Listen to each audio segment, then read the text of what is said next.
quintessence du contenu, je dirais, du projet. Et cette rencontre, comme vous l'avez compris, réunit ici les collectifs des autres pays, les pays francophones de l'Afrique ici, qui travaillent sur le sujet de l'eau, de l'hygiène et de l'assainissement. Cette rencontre, nous le faisons il y a plus de 10 ans, mais cette fois-ci, on a décidé de le faire en Guinée, compte tenu de beaucoup de facteurs, parce que le gouvernement s'est engagé à accompagner la société civile dans le terme ici de plaidoyer pour la mobilisation des ressources efficaces ici et des ressources pour l'atteinte ici de l'ODD6. Et l'ODD6? L'ODD6 ici qui parle de l'eau, l'hygiène et l'assainissement.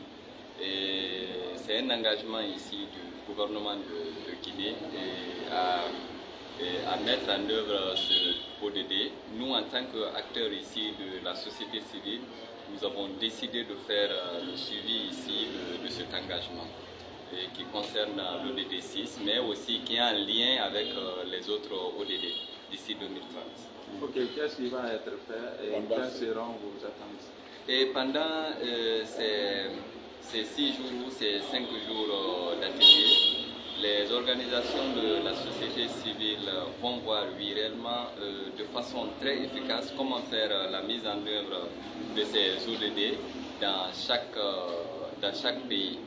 Et pour qu'à terme, à 2030, on puisse se dire oui, réellement, on a pu faire ici, mettre cet engagement-là en œuvre. Voici les résultats qu'on a pu obtenir. Il y a combien de pays qui participent? Il y a 9 pays, et plus la France. Qu'est-ce que vous attendez à la sortie? Et à la sortie, qu'on ait un bon élément ici de plaidoyer, parce que nous avons prévu cette fois-ci de faire un plaidoyer pour le droit à l'eau et à l'assainissement, voir réellement comment on peut l'intégrer ici dans la nouvelle constitution, comme ça s'est fait ailleurs dans les autres pays. Est-ce qu'on peut avoir une idée sur les doléances que vous avez? Oui, c'est l'accès universel ici à l'eau potable pour chaque citoyen guinéen et aussi en termes de mobilisation des ressources, nous avons pensé qu'en le mettant ou en l'intégrant ici dans la constitution guinéenne, ça peut être une valeur ajoutée à mobiliser toutes les parties prenantes. Au-delà des discours, des plaidoyers, est-ce qu'il y a quelque chose qui est prévu sur le terrain pour que le citoyen lambda puisse bénéficier vraiment de ce qui se passe entre les 4 murs tout le temps?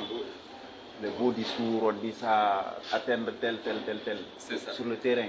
Sur le terrain, ce qui est aussi bien, on a les partenaires d'appui ici, ou les partenaires financiers, vont avoir un regard sur tout ce que nous sommes en train de faire et ce que l'État est en train de faire pour faire ici le droit à l'eau, un droit humain. Et cela nécessite ici la mobilisation, comme je le dis, des ressources et aussi humaines que financières. On a des partenaires qui sont là, qui se sont engagés auprès de nous, ils sont dans la salle. Des partenaires financiers, évidemment. D'accord.